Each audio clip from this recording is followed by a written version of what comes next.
So this is what we did last time. We did some one-point perspective using 3D shapes. So we had our horizon line and vanishing point. We used construction lines to help determine the ends or the walls of all of our shapes. And we talked about how all of our lines should be parallel.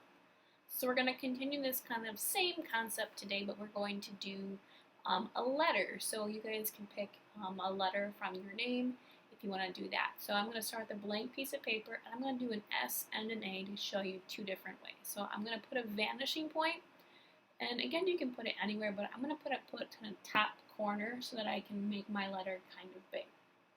So I'm going to go ahead and make my S, and it does need to be kind of a bubble letter. So you can draw the outline of it first and then repeat it so you have a double version of it, and then connect any open ends together. Or if you can just visualize it, sort of like I can, you can just kind of draw it as you would visualize it.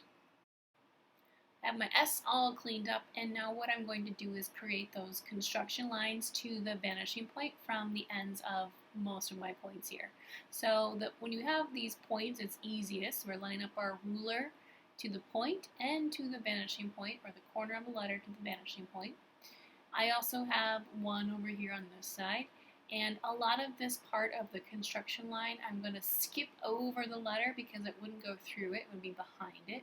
And with this one, I wouldn't see it. It would be behind that S. So what I'm actually going to do is I'm going to use the fattest part of the top of the S as my spot for my vanishing point. You might remember we did the cylinder the other day. The cylinders don't have any sharp corners or points, so we found the widest spot to do that. So I'm going to connect the widest spot of my S to the vanishing point.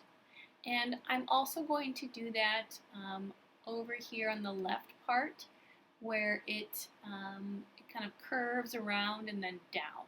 So I just needed to take a minute here to look at it. So I find the widest part here, and then I connect that. So sometimes you just have to stop and look to visualize and see what it is you are doing.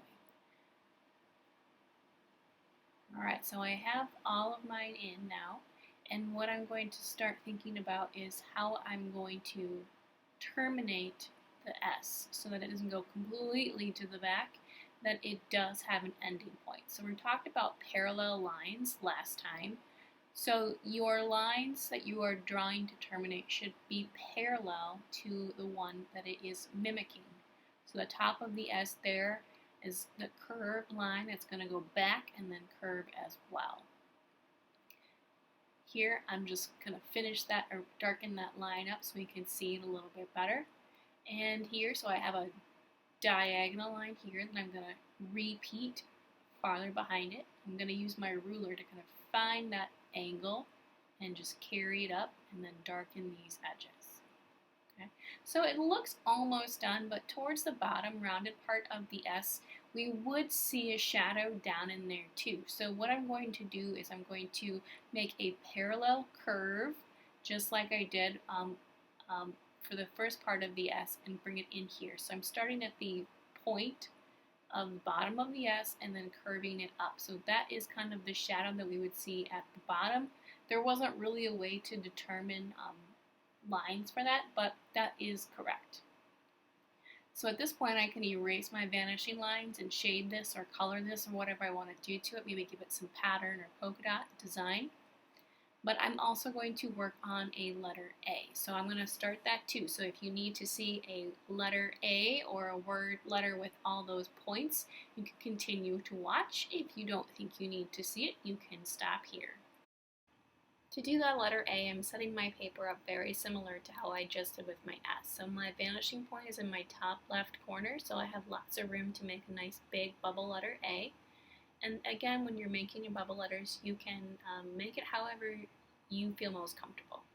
I'm blocking it out first, and now I'm going to start thinking about all of the points I'm going to connect to the vanishing point. So again, we're taking our ruler, putting it on one of our edges, and on our vanishing point, it's always on our vanishing point, and connecting those. And I'm just going to keep going around until I get them all connected.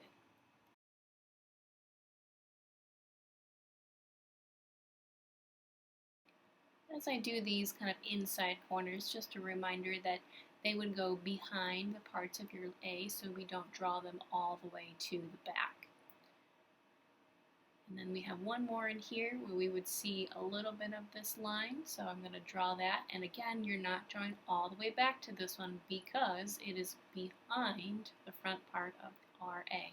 So this one is going to be a little bit easier to kind of terminate. So I'm just, again, I'm using my ruler to find my angle of my A, and then I'm just scooting the ruler back, keeping the angle, and putting that line in.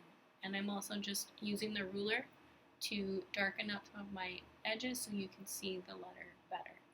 And again, I'm finding the angle and then scooting back and repeating that angle to terminate the back of the A. So I'm going to go ahead and finish this off. I'm going to darken up all of my edges here, and then I will kind of clean it up and do a little bit of shading in it as well.